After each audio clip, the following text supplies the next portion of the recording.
You are listening to 100.9 FM WXIR in Rochester, New York. Extreme Independent Radio. Worldwide, you can find us online at 1009wxir.com. Infiltrate Radio.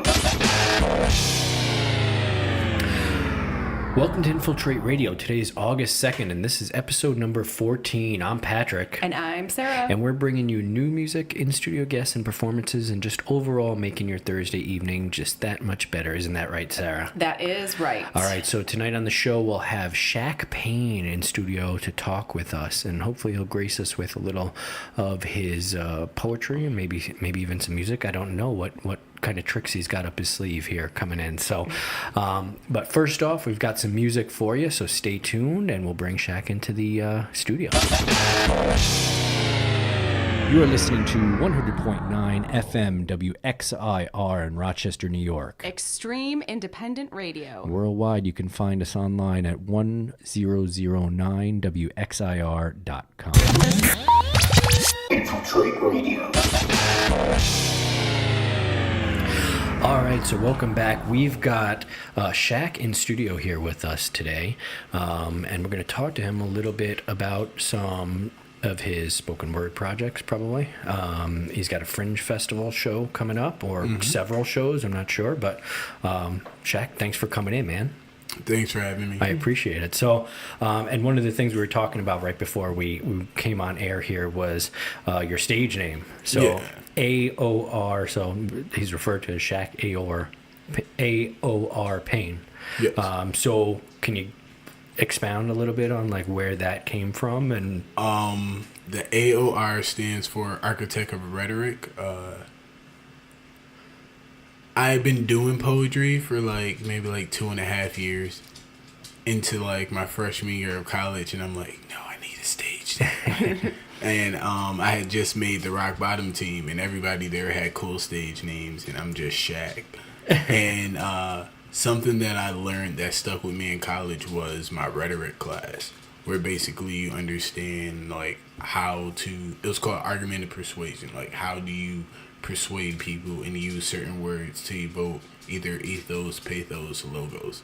Huh. And I realized that when I create a lot of my work, I'm using that in some way, shape, or form, and even building upon the language, trying to make a community amongst language.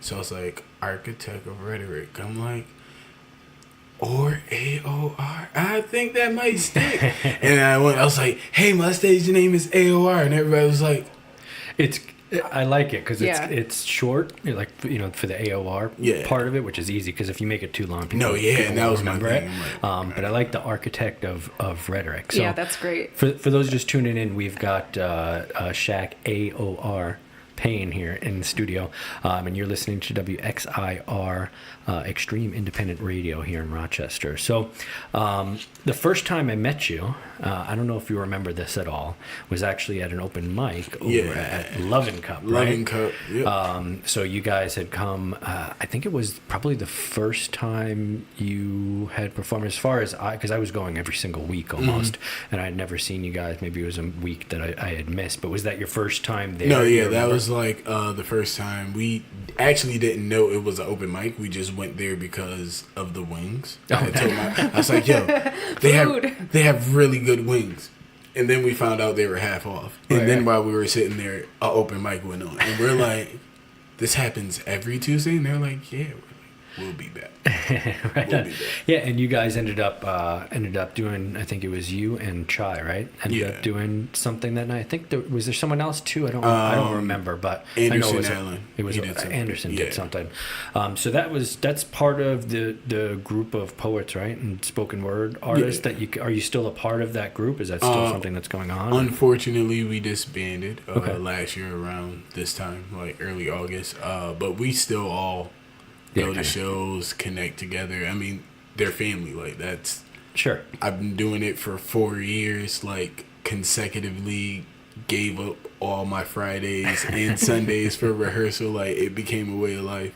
So like that's definitely fam. So we all still in touch. I mean, you guys definitely were impactful on stage. Because I remember it succinctly. And the second time I ran into you, I think you were there, was on the roof of, what was that? It was in.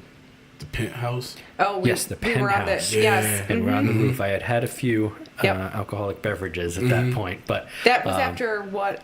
That was for. it was Fringe? for after the Was Fringe. that Fringe? Yeah, Yeah, I it think was that like- was the Fringe Penthouse party. And Yes, you yep. had done a show then too, right, for the Fringe? Yeah. For there.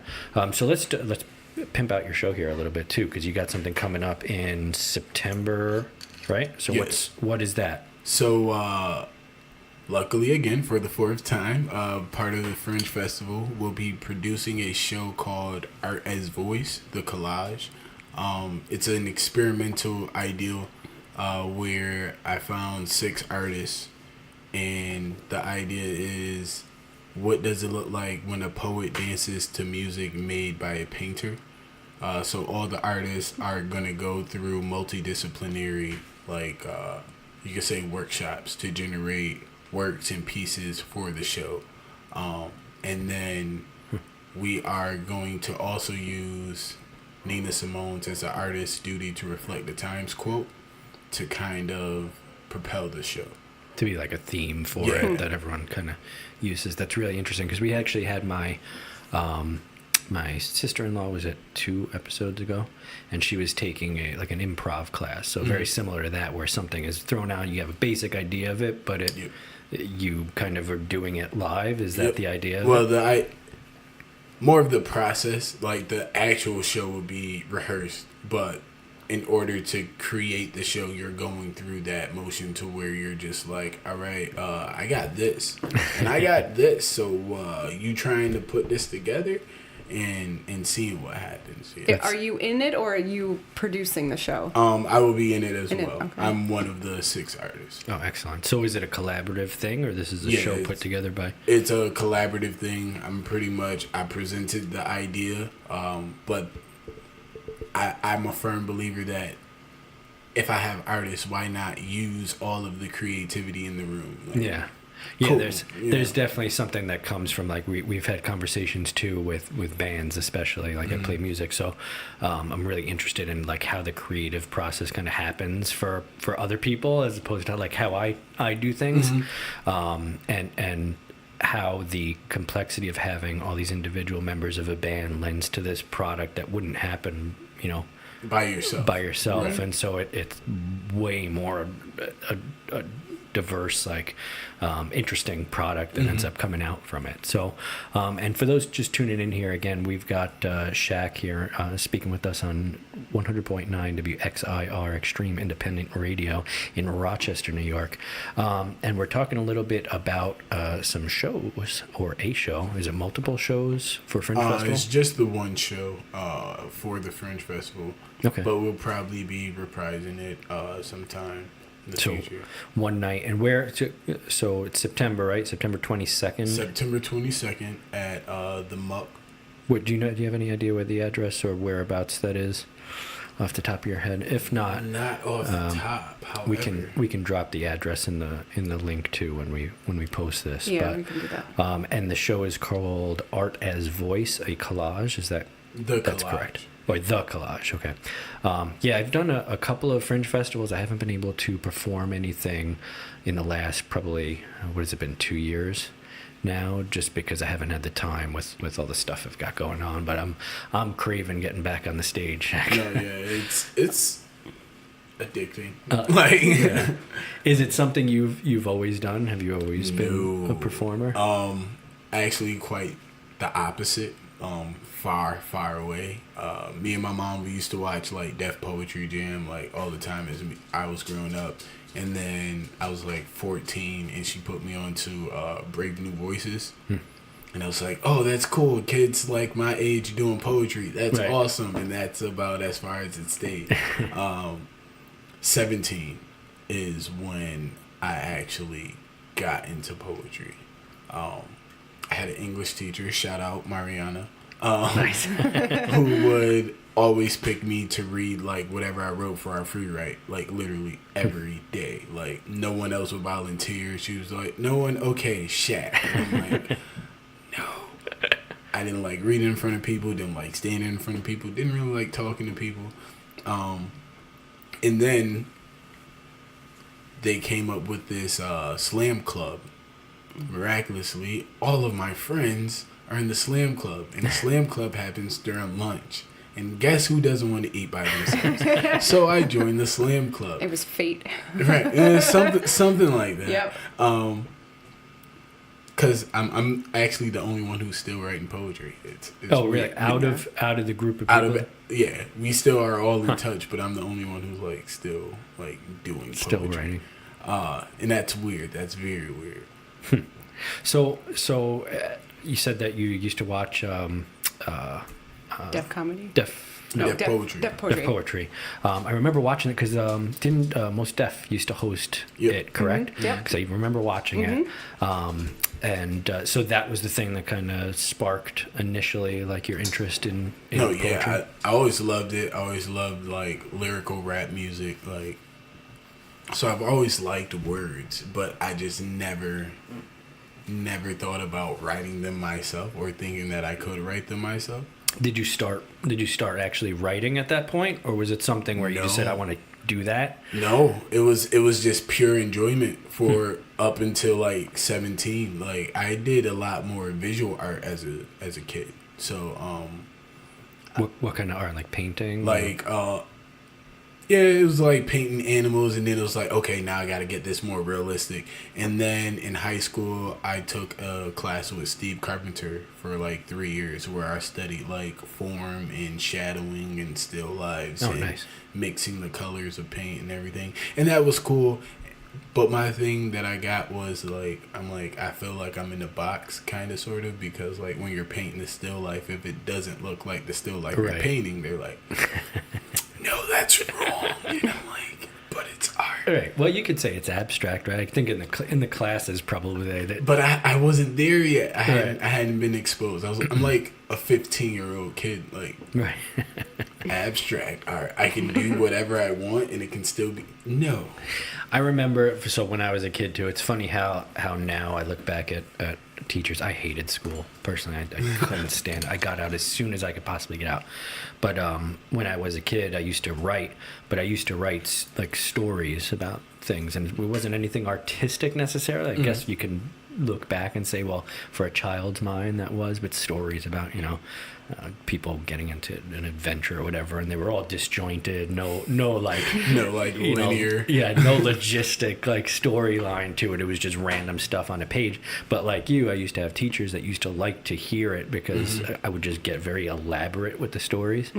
And I think that kind of spurred my interest in poetry too, because I write, and when we're talking to Ben Sheridan, I don't know if you ever heard any of his music, but we had him in a few weeks ago too, and he said he started out as writing poetry before he got into playing music and writing songs.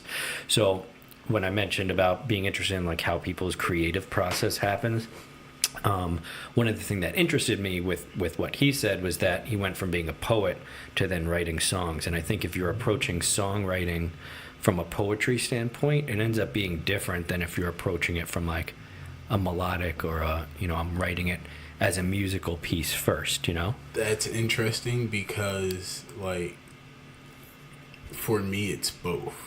Like, I realized for a long time I thought that, like, my poetry was just poetry. And then I started doing music when I was probably about 19. I thought that they were separate. But recently, very recently, I want to say maybe last year, I'm like, no, like, it's just how I write. Like, I naturally write with, like, a rhythm. I naturally write in, like, a melodic tone or with, like, a flow. So you can add music behind the poetry, or you can take the music away from the song, and it's like you can put it up on the stage equally. That's really interesting too, because the way that words are spoken is just musically in and of itself. And I grew up in Queens, like in the 80s, and just there was so much hip hop, and the way that lyrical acumen was put up on this pedestal of like how you put words together and tell stories is something that really impacted me a lot too when I was younger, which kind of when I started writing as a writer, like writing poetry instead of just these crazy little kid stories. I think that impacted me more than anything else, just because of the way they went around sometimes saying what they were saying. So using metaphor to describe what they're saying, as opposed to this very direct storytelling method, and then having to put it to music is a whole nother level that I'm not really capable of doing in any way. That's fantastic. But so you're a musician too? Yes. So do you have some music projects too that you've got going on? So like I released this mixtape very long time ago. Well, I created it a long time ago. I released it when I was 21. And it was a project that I did to record like what I was going through at that time, but also to like make music for the masses, like what's trending and everything. But after the project, I was kind of just like, I'm like, this is good, but it's not music I would listen to. So I kind of like drifted away from music, except until this year. I just released the 2 Live 5 project for my 25th birthday. Nice. I wanted to give myself a present, and I did see, just so you know, I did see your post where you said when you got the I think you got final mixes or something in your email. Oh, that's for new stuff. I know that feeling of getting those mixes, and you're like, yeah, this sounds great. I'm like, yes, this is what I wanted to sound like in my head. Now it's here. Yeah, and sometimes Sarah, I'll have my headphones on, and I'll just be walking around the house with my headphones on, not paying attention to anything, just listening to. And then anytime we get in the car, it's on for weeks. Well, you got to listen to it in different speakers. Yep. It sounds different in different speakers. What he said. We have to listen to it That's on everything. Awesome. So is this going to be released like for distribution, like iTunes, all that kind of stuff?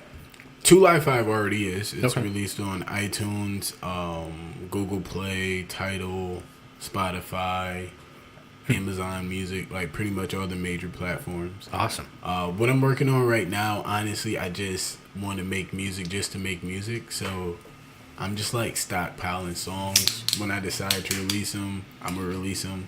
If I decide to make a project out of them, I will. But at this point, I just want to make music. Yeah. And music you want to listen to, right? Yeah. Is that, you said that's kind of the difference between what you were doing and this. Was there a theme to this particular project that you had that you went in thinking about, or was it something you just kind of started recording and? Well, the mixtape, actually, the storyline is you have the protagonist. He starts off, he's kind of like this like good like shy kind of kid who kind of knows that he can rap, and it's like, oh wait, I'm actually kind of good at this. So people start paying him more attention, and he doesn't really know like how to deal with that.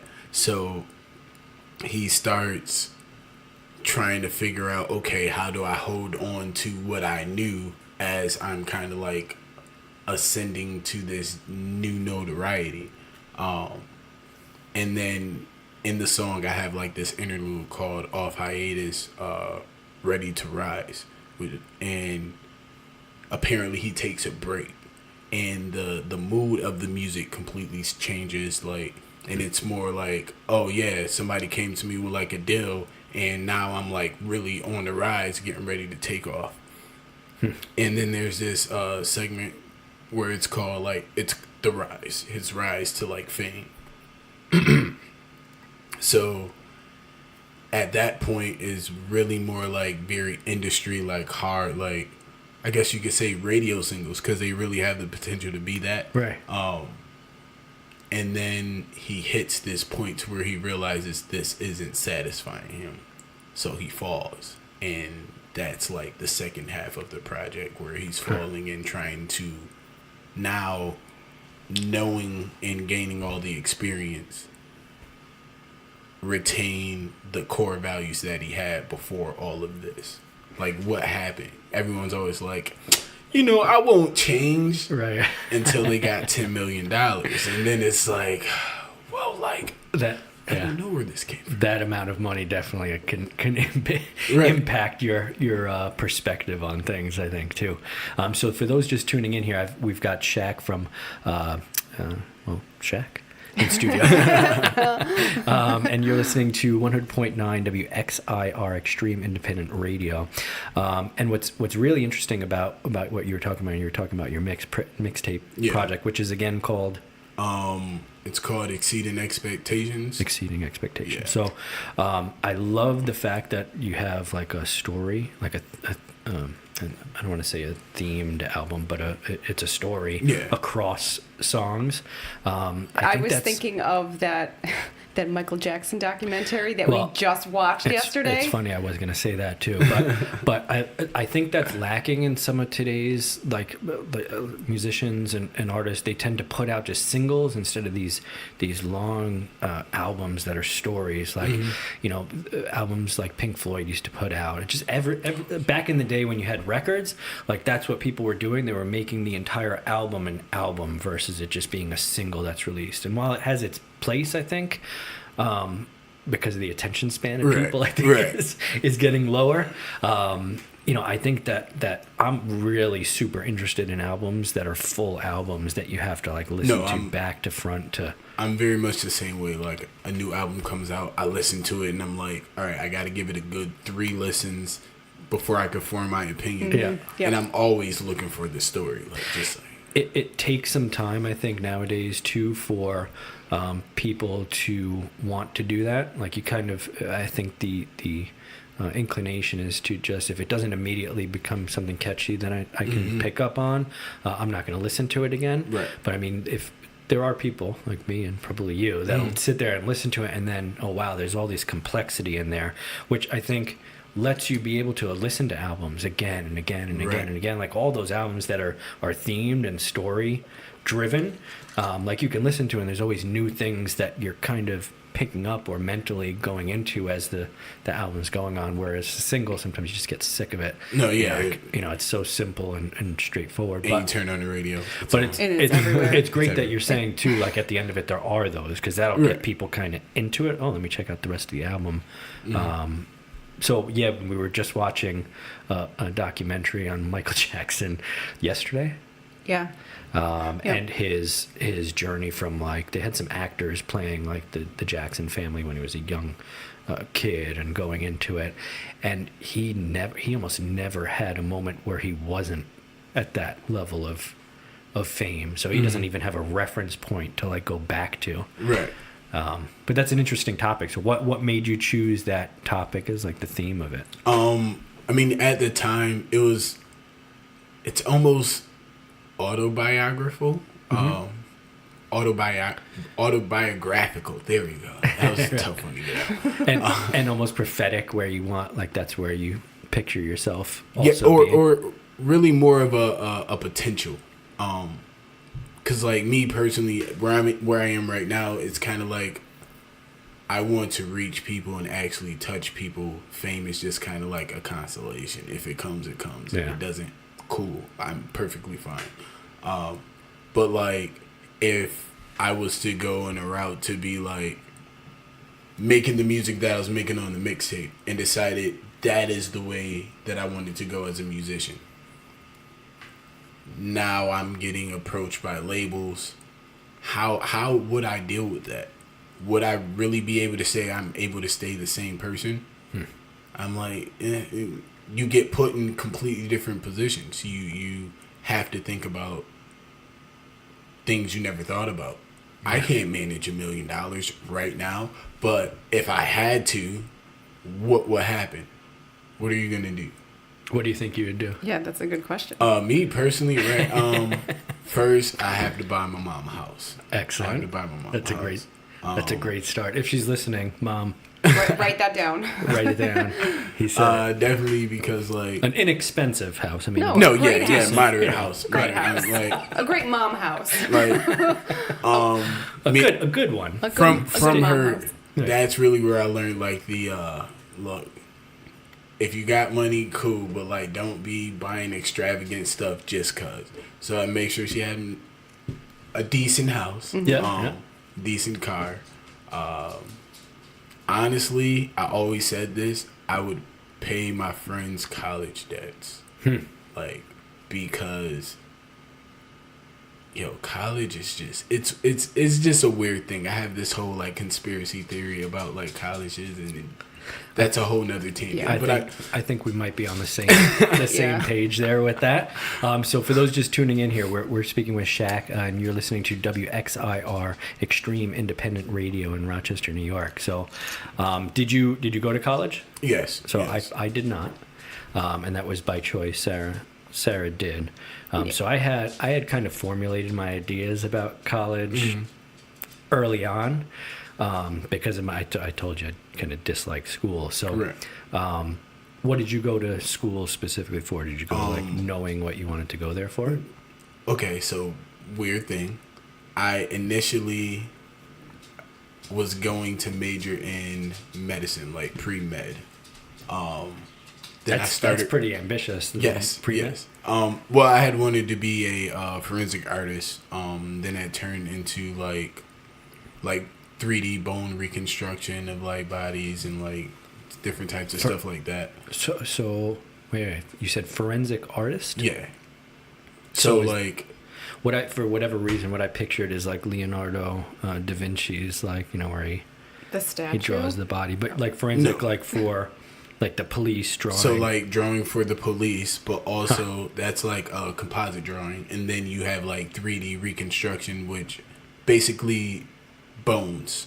The show, what she does. That was what I was gonna go for. That's really interesting. And then I realized that learning all of that, it's basically learning medicine. So I was like, all right, I might as well figure out how to save lives as opposed to, just work on them after they're dead. Yeah.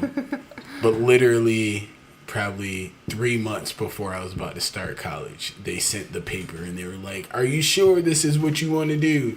And remember that competition that I told you I saw? Yep. I actually competed in it twice. So I was on my second round going to Brave New Voices and fell in love with poetry. Like, I could really see myself doing this. I was like, English, writing, composition. Yes. So that's what you ended up going to school for. So when you applied, did you judge like where you were going to go based on that? Initially I wanted to go out of state for a very long time, and then my senior year came and I was kind of like, I'm not really ready to leave my friends, so I applied to out of state colleges as well, but I also applied to in-state colleges, and Fisher offered me a scholarship. Nice. And I was like, well, it's here. That's the way to go. Yeah. If you any money you can get that you don't have to repay on that stuff is yes, awesome. Oh, that's really cool. So then you ended up majoring in English and obviously honing your skills a little bit. I would assume there, right? Was there a big like writing culture, like poetry culture there, or not? Not really. I created it, and then it kind of like fizzled after I left. So like, weird thing is like I did 4 years of college, but I don't have a degree. All right. So I don't even know. So can I ask this? This is an honest question I'm asking. So what makes you get the degree? Is there like a final test? No, there's requirements. There's you have to fill. yeah. There's gen ed requirements that you have to do. So you have to take a bunch of classes they tell you, and then you have to take all the classes that they tell you in your major in order to, you have to. It's basically like a 4-year timeline. You got to get this, and this in order to. So as long as they've felt they've gotten enough money out of you before the end of that. And then credit hours. Yeah, that's you have credits. to that's right. So that was my issue. So I fulfilled be there. Yeah. Show up. Yeah. I fulfilled my major requirements. I fulfilled my minor requirements, all of my general requirements, but I didn't have the sheer amount of credits. Huh. I had 93. I needed 120. What made you make the decision to not get those other ones? Was it, I'm not going to continue to... Well, at that time, my college career, I had went through so much stuff. Freshman year was kind of cool. Sophomore year, I was living in Canandaigua. So going from Canandaigua to Fisher to work, back to Canandaigua. And then the second half of my sophomore year, I was living on my own. So paying rent, paying bills, all through college. I ended up having a pacemaker. My best friend died. Like it was a lot of string of different events. So I'm like, at the end of the 4 years, I was like, you're telling me I'm not about to graduate, Right. and I need to do another semester.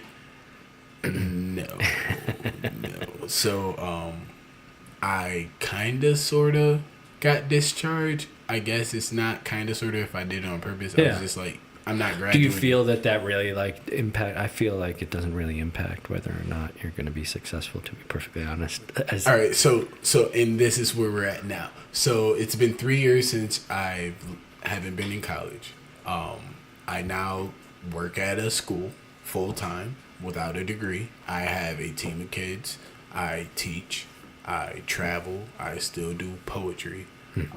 However, I am actually in the process of going back to school. Well, you're so close too, right? That's really what it that is. That's really what it is. there. So I'm kind of just like, yo, like, let me get this over with. Also because at my job, I don't want to say it's a hindrance, but there is a program in order to like where they'll help you get your master's, but you have to have your bachelor's. Yeah. And I'm kind of just like, look, I'm not going to say I'm the best teacher, but I'm pretty good. Right. So there's no reason why I can't have a master's in teaching.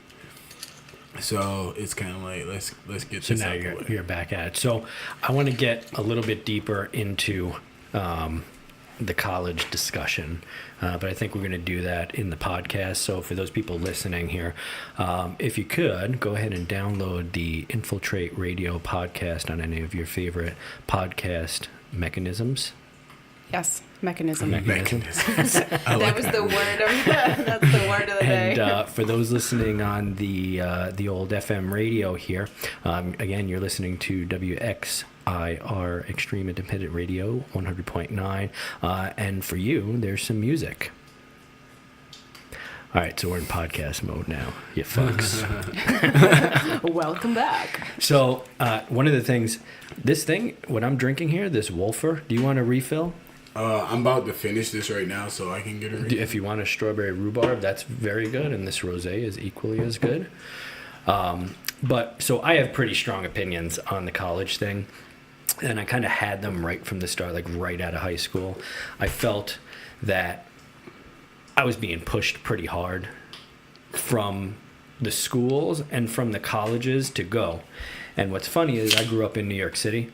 And in Queens, and so I used to actually go visit my brother who went to Hunter College at the time, and every time I would go there, I was 17, I think, there would be tables surrounding the school building or whatever that was there, and they were all trying to get you to sign up for credit cards. Like just tables. Oh, they're always there. Oh, we're giving away They're free always there. T-shirts. Here's credit cards, and that gave me my first kind of glimpse into like what's going on here. They get people really bad with that. My roommate, by the time she graduated, had $15,000 in credit card debt because she had two credit cards. Yeah, two credit cards, and she had a problem using them. Like, all the of time. course. I mean, you're in college. You're probably if you are working, you're not making a ton of money, or you're paying back your loans, right? If you're responsible. And then on top of that, you actually have your loans, which you don't end up paying until after you're out of it. So you're thinking like, oh, I get a free T-shirt and I get some money to spend. So what are like, I made the decision pretty quickly that like, I don't know what I want to be or what I want to go for. And if I'm just going to go for the sake of going and make the decision midway through, I'm going to end up in debt to the school and potentially credit card people that are outside. And I was like, let me just take a couple of years off. I'll figure out what I want to do. If it requires me going back to college for it, then I'll do it. And I never ended up doing that.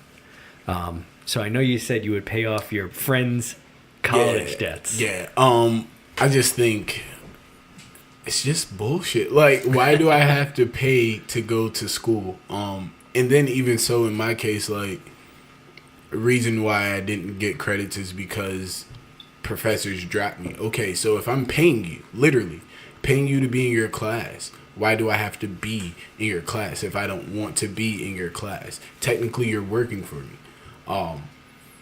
So it's just kind of just, for me, I went to college for my mom. My mom always like, okay, yeah, you're going to go to college, you're going to get a degree. I did the 4 years, and that was kind of like how I approached it. I'm like, look, Mom, like, I'm not graduating. I did the 4 years, and I'm honest, I can't do it anymore. Like, it drove me crazy because I understood that I didn't need it. I'm one of those people that if I want to learn something, I'm going to go and find it and learn it. A lot of the stuff that I learned from college is not necessarily what the professors taught me. Like, they introduced something new, and then I went online and just did, like, crazy, extensive amounts of research. That's just the type of person I am. So why then when we go to a job does it matter if this guy has a piece of paper and I don't? So what's going to show my age here a little bit, Shaq, is that when I was planning on going to college, the internet was just starting to kind of be a thing, right? Same for you. I mean, you're a year younger than me, but was just starting to be a thing. So that wasn't even, it wasn't like you could go there and then, like, you still had the Encyclopedia Britannica. I remember that too. Like having to go down in the basement, get the encyclopedias, look it up. Oh, I can't find alligator. How you spell alligator? But I found that, like you were saying, the one, you're paying for it, and what I see happening now is that, all right, you have families where your family, like my parents, I don't think my father went to college. I don't think my mom, and they were definitely like into me going. So there's this big push for like, okay, well, there was a shortage of people going to college back when they were going or needed to go to college or they started working. So they assume that, okay, this is going to get you a better job. What ended up happening by that big push is everyone went to college, right? And at the same time, you have federal backed student loans happening, right? Where now there's all this money because they also wanted to say, okay, we need more people going to college too. We're going to back the loans so that people that don't have credit can still get loans and go to college. So the college said, okay, free government money and people are basically selling this for us. Let's raise the prices up to I don't know if we're going to call it heaven or hell or whatever, but let's raise it as high as possible. And then they were still sticking to for a point, like, okay, you're going for this particular degree, so you're going to follow this path and end up there, and you need to pass the classes, and you need to put in the effort, right?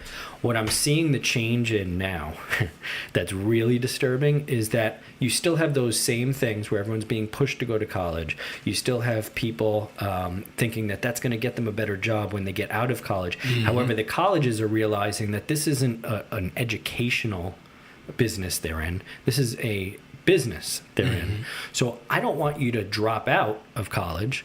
So I'm not going to make the classes difficult enough. I'm going to offer all these classes that really don't have anything to do with anything. Yeah, real educational value to, just so that you can get the credits to be able to continue for the entire 4 years. So you can follow like I don't know what degrees are out there. I've seen some really unusual like classes where it's like, really, that's a class? Just so that they can continue to charge you, which then you have the loan, and then you can be basically indebted to the government and to Fannie Mae and whoever else owns these and they find you no matter where you are. They find you. They will find you. What's worse about it too, it's the only type of loan that you can't claim bankruptcy Yep, and and it get it out of. will not go away. And It you're does making not this go away. decision when you're like 17 or 18 years old. It's probably the worst combination of things all put into one in my mind. And I know a lot of people like college, and they feel it's a place of higher learning, and there is that there. I work with kids, and it's really a person-to-person type thing. Like, some guys, I'm like, look, you personally, you already know what you want to do. I have one kid who wants to be a mechanic. Why would I tell him go to college? Yeah. Like, no, go get in a trade. You are already working on cars. Mechanics get paid like 75 hours. Yeah. What? That's a lot of money. Yeah, they make quite a bit of money. So the other thing is too, and I equate it to cable. Okay, you want to see how far I can take this thought? Okay. So Okay. like, and I'm not going to mention any particular cable companies, but cable. Right now, We only have one. Don't tell him that. so you have like the Apple TVs, the Netflix, the Hulus, the this, the that, where you can pick and choose from individual things, right? Individual shows. I just want to subscribe to this. I just want to subscribe to that. And this is the content that I watch. So that's all I want to really pay for. I don't want to pay for all this extra shit that I'm not interested in, right? I want to just watch what I'm going to watch. What cable does is say, no, you have to buy this entire bulk thing all at once. And that's what, that's how we're going to charge you accordingly, because not only are we going to charge you for what you're watching, but we're also going to kind of charge you, a little bit for all this extra stuff that you're not watching. College, I think, is in the same boat right now.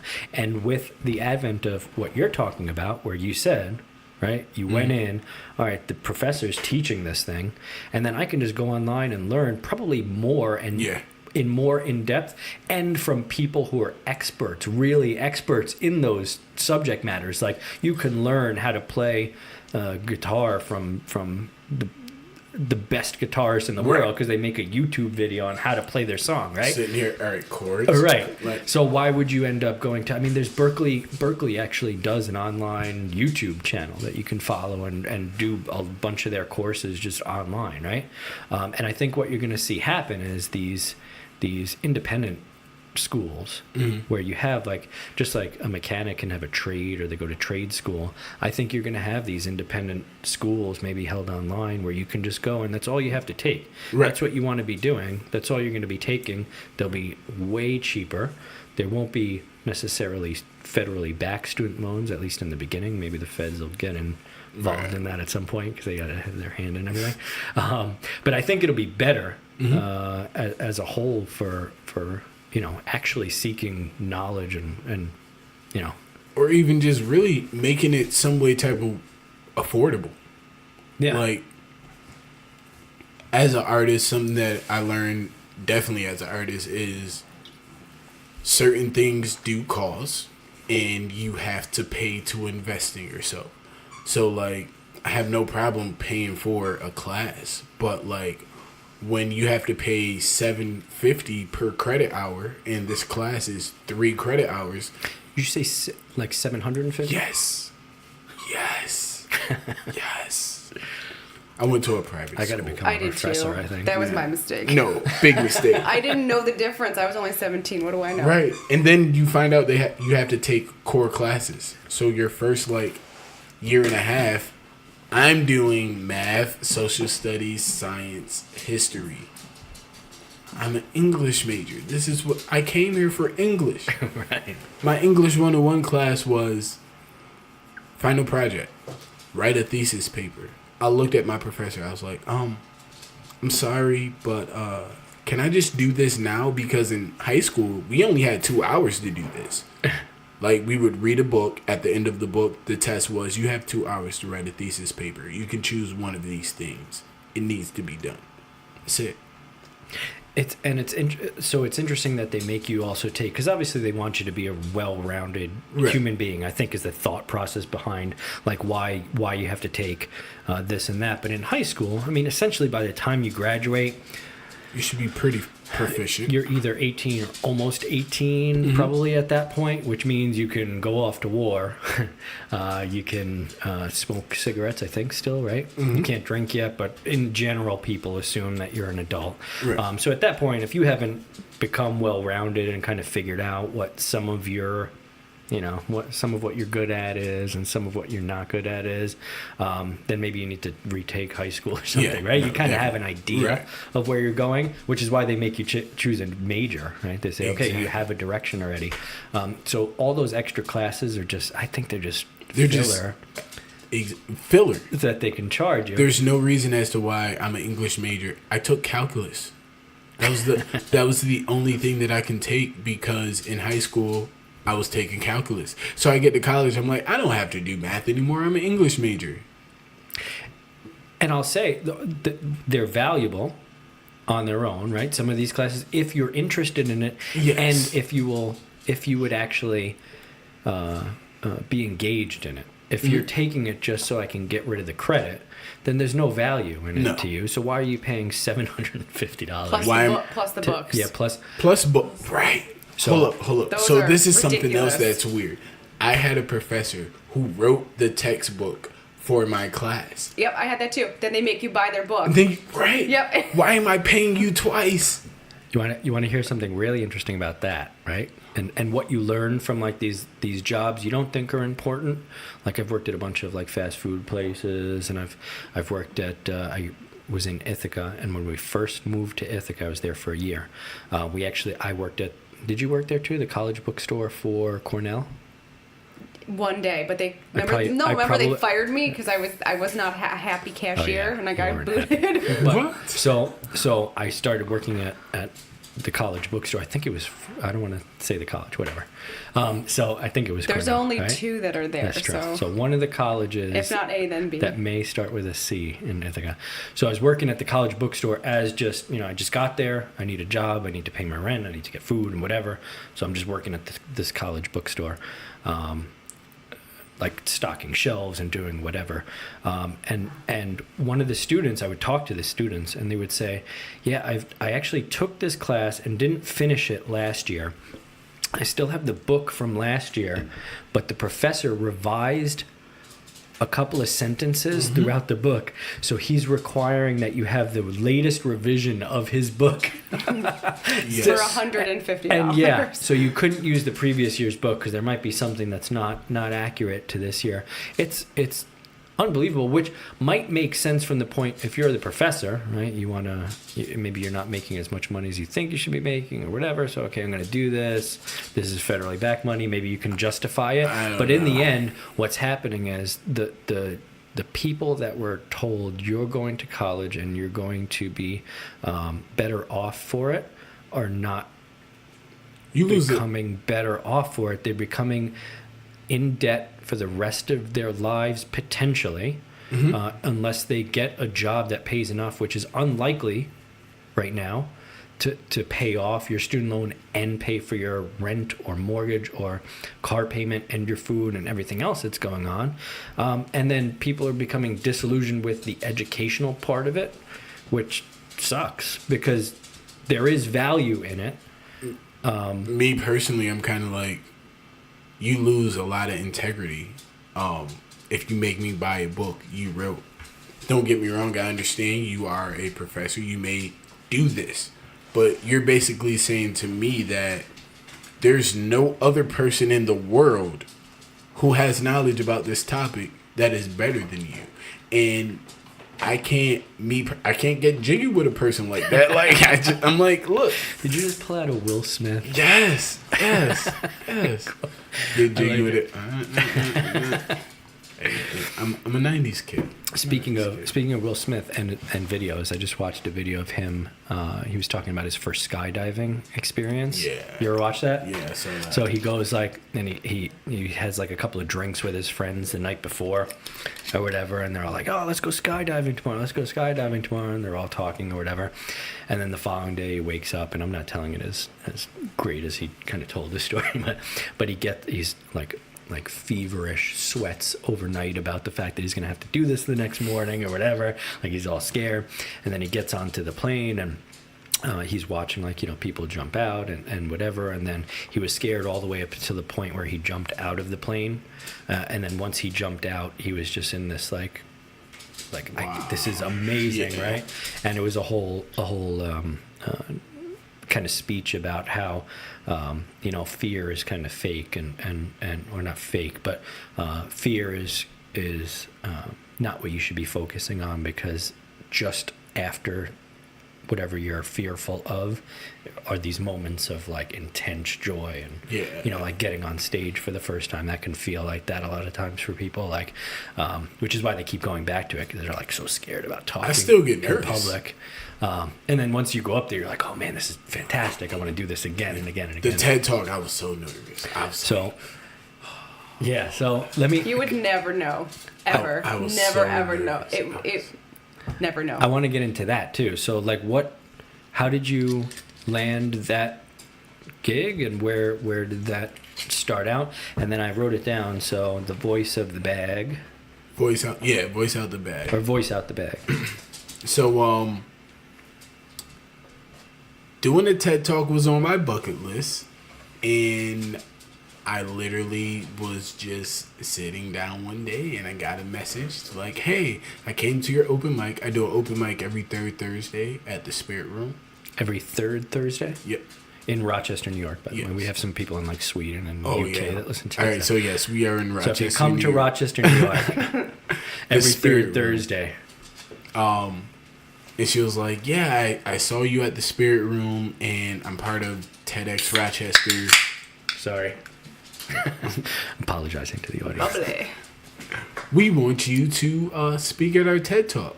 And at first I'm kind of like, it can't be this easy. I'm like TEDx Rochester, like TED Talk. She's like, yeah. I'm like, what do I have to do? She's like, you don't have to do anything. Just like, here, I'm going to link you with the people. Talk to them. I'm like, all right.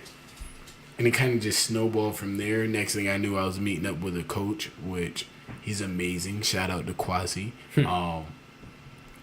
Coach for the talk? For the talk, yes. And at first, like, a lot of people, when I told them that I was getting a coach, they're kind of like, dude, you've been doing this for a long time. You coach teams. You've coached a lot. Like, why would they give you a coach? Me, personally, I'm like, no, this is going to be awesome. Right. Because this is different, and I have no problem with being coach and being better. So, like, his coaching method, it wasn't anything that had to do with the actual content of the talk. Like, I sent him, like, both my pieces before, and actually, he never even heard my second piece. He never heard it. I only sent him the first piece. And he's like, okay, cool. So, David Fuhrer, he and I both, every time we had coaching sessions, we had them together. So Quasi had us basically do exercises that worked more on touching the core and the root of what inspired the talk, the emotions behind the talk, and how to frame the talk for the audience, as opposed to, just like, for me, I come out and I big energy, like, just perform. Like, it can be dead silent and I'm gonna hit you with the first line of my poem regardless. I don't care. Right. But for some people that can be like, oh my gosh.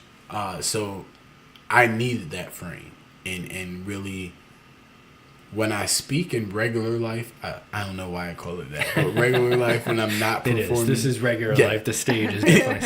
It's different. Something else. You get it. I'm not good at speaking about myself. I'm not good at talking about the personal things that I went through. If I have time to sit down and construct it, then I can get up and perform it. But to just off the wing, so this happened to me, and this inspired this, so here.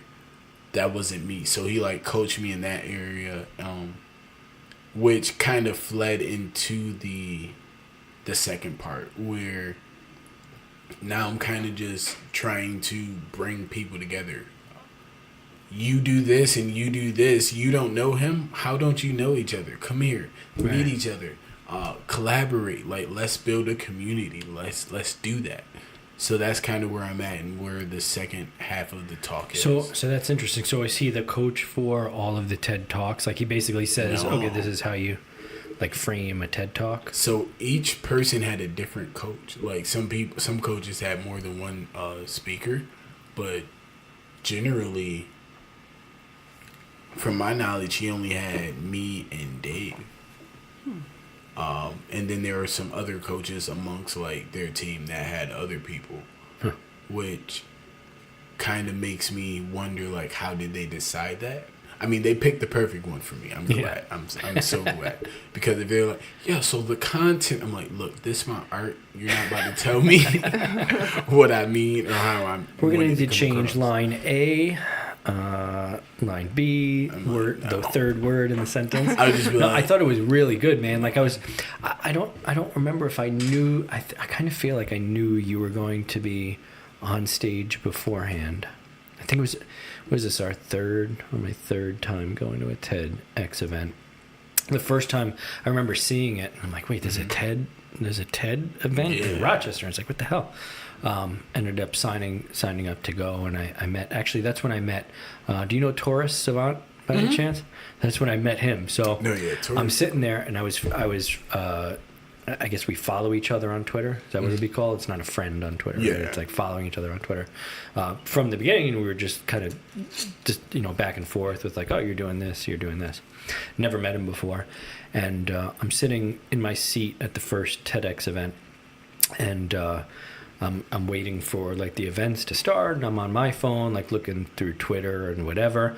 And all of a sudden I see Taurus tweet a picture, and it's the back of my head. And then the stage, and he's like, something about I'm at TED or whatever, and I turn around and I'm like, I'm like, Taurus, is that you? And he's like, yeah, hey. So we shook hands and we met, and ever since then we've kind of been like meeting up with each other in these places here and there, and we actually had him on the show. What was he, like the third episode or second episode? He was in our very own living room. Yeah, like one of the first or second episodes we had him on talking about his album. But those TEDx events are so they're fantastic, because you get a lot of people that are into ideas, and they're just so widely varying in what they're into, and everyone's just open. Yeah, everybody's up there for a different reason too, because some people have to, like that one man that went up there and he was talking about his cancer and stuff, and I felt like he went up there as a therapeutic way to get that stuff out that he needed to say. That's Dave. Yeah. So me and him, we did our workshops together, and like to see where the start is towards what his actual talk was. Yeah, because he did it completely different. What I took from his talk was that it was a therapeutic way for him to get out, like how he physically and mentally is, and how it went, how that was to go through. That was a lot for somebody to get up there and say the stuff that he said. Right. Because that's very, very honest for him to say that, just to a crowd of people. Yeah, that's pretty intense. Yeah. But I was like, that's amazing for someone to just get up there and do that. So for those that don't know, basically he had a TED Talk, and these are all available now online too, right? YouTube, TEDx Rochester, which is pretty cool to have. Like, I just saw your video there too recently, where we have the TED thing, that the logos and stuff in the background. But to put that out there, not only is it in front of an audience, but then it's also on forever, video. Yeah. So he had cancer of a certain form that was impactful as a man, I think, in the most possible way that could be impactful. And he went on stage and described how that impacted his life, and it's very, very, just a very honest. I don't think I could do that. I don't think I could go on stage and do that. I done said some crazy things on stage, but I don't know if I could do that. There's something really heroic or to strive for with that, to be like honest like that in a way that's that was probably like just one of the purest moments of someone just being like, do you know his last name off the top of your head? Dave Fuhrer. It's Fuhrer. F-U-R-H-E-R. Okay. Yeah. So for those listening, if you want to look that up, just look up TEDx Rochester. And, Yeah, it's hashtag stupid cancer. Hashtag oh, there you go. Yep. Team Grit with a Y, Yeah. GRYT. So, well, I really appreciate you being on the show, man. And coming This is out awesome. and This is and awesome. hanging out. We do this. This is now our 14th show. We've got a few hundred listeners now on the podcast, which is Okay. kind of cool. So I'll share the link with you so you can share it after the fact. But it'll the beginning at least of the interview before we went to this will air on 100.9 here in Rochester. So can I ask you one last thing? Yeah. Before you go. So we started doing this at the beginning of this this radio show, and I haven't done it since. Was it Taurus? I think I might have actually stopped at Taurus. No, Moving Mountains, I think we asked them to. Was it? But I don't know if they Oh, yeah, I answered think- honestly. They were not answering honestly. There was like five of them here sitting around the table. So is there one thing about you that no one knows that's kind of interesting? Doesn't have to be anything crazy, but that you'd be willing to share with our audience so they can have the exclusive something no on one something, knows. some deep, not dark secret, but a deep secret, like you play, you secretly play the piccolo. No, nothing crazy like that. The Piccolo.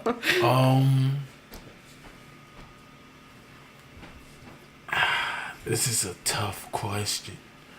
I share different things with different people, and I try to be open. So how about this?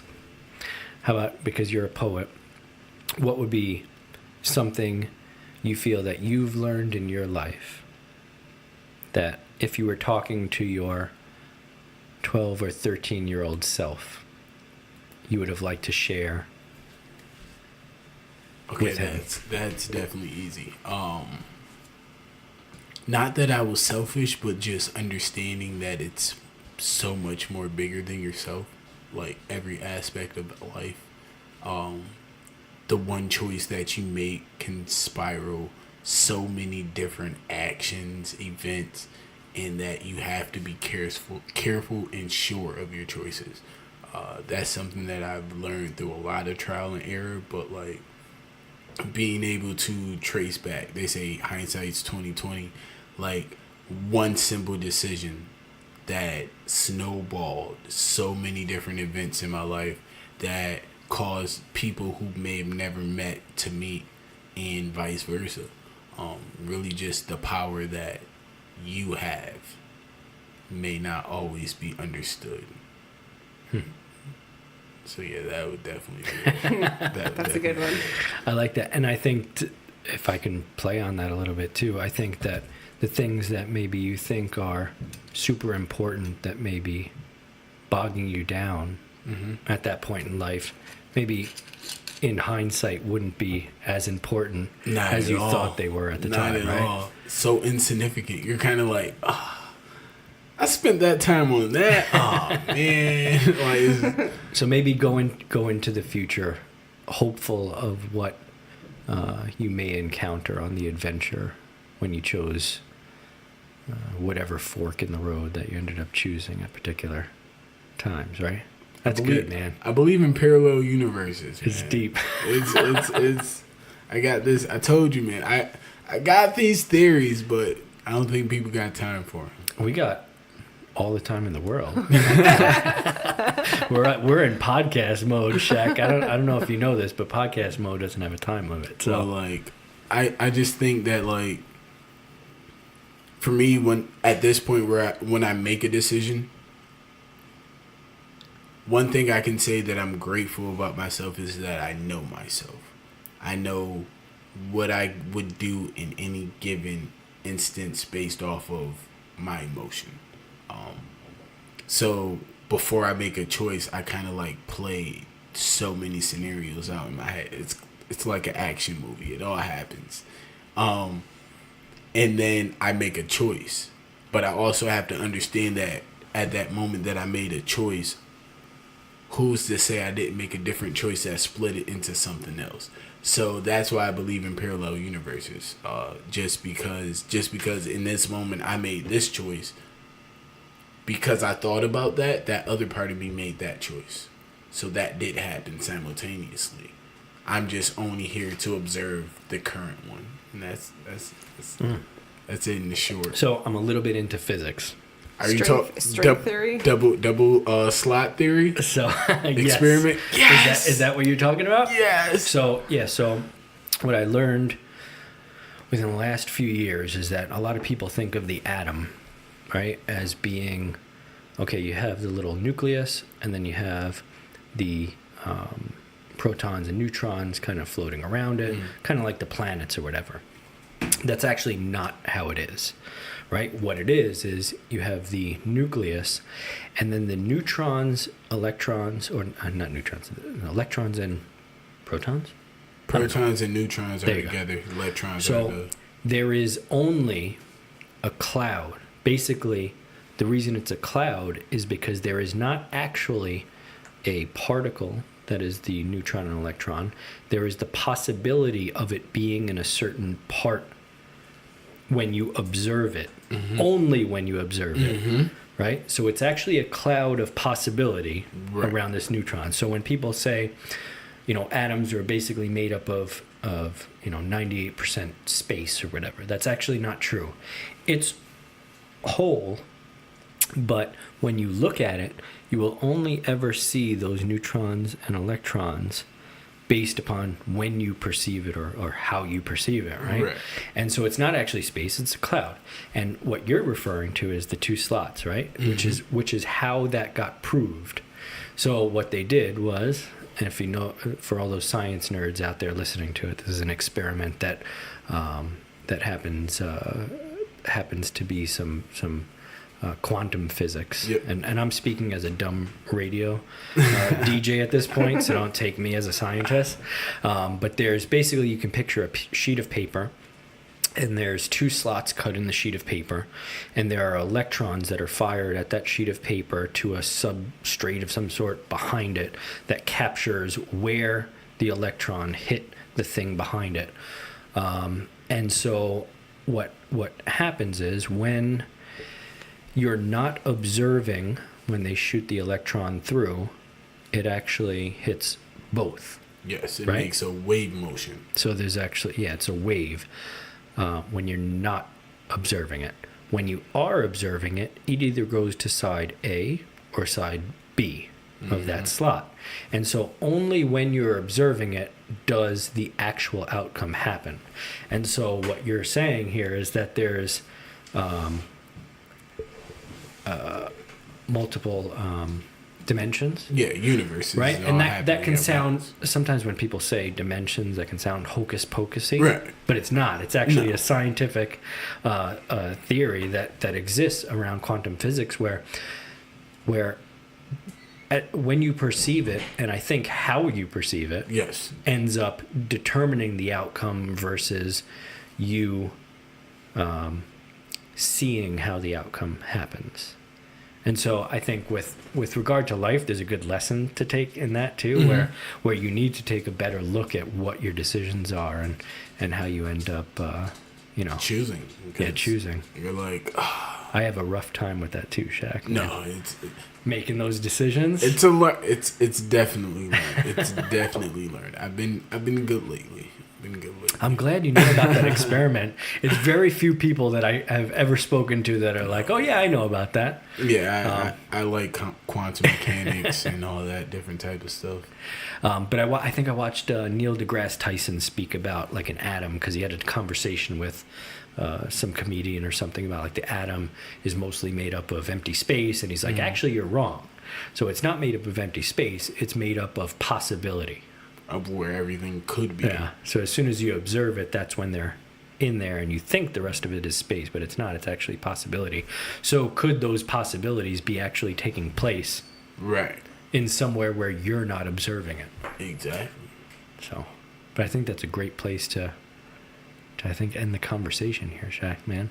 Choose your own adventure. I Thank you. appreciate it. So what I'm going to do is, usually we drink something different, and I just grab random stuff from the store.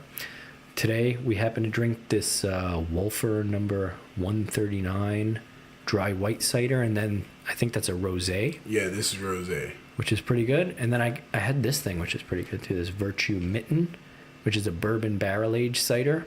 I got Embark Craft, Cider Works, Apple Pie. Speaking of, they do music and stuff. You should talk to them about doing a spoken word thing. And make drinks? So they have a farm out back, right? And they have a whole farm store. So you can go there, you can like hang out, pick apples, cherries, etc. in the back. Go perform, drink there, and eat, and it's all like stuff that they made basically on the farm there. Oh, that's awesome. Okay, I think you'd have a good time there. I have to take a picture of that. But again, thank you, man, so much for coming on the show. I really appreciate it. We'll have to have you on if we're on in a few episodes and we don't get kicked off the radio. I think we'll end up continuing the podcast regardless of whether or not they kick us off the radio. But you'll have to come back on, man. This was really good conversation. I appreciate it. I'm down. I'm really digging the Ninja Turtles shirt. I used to love the Ninja Turtles when I was a kid. I'm a huge superhero fan, and Ninja Turtles, DC, Marvel, comics, all that. That's everything. You're into it. Yeah. All right. Well, again, thank you. This is Infiltrate Radio. Everyone have a great rest of your day, and we'll see you next week. Woo! Peace, love, hippie. You are listening to 100.9 FM WXIR in Rochester, New York. Extreme Independent Radio. Worldwide, you can find us online at 1009wxir.com. Infiltrate Radio.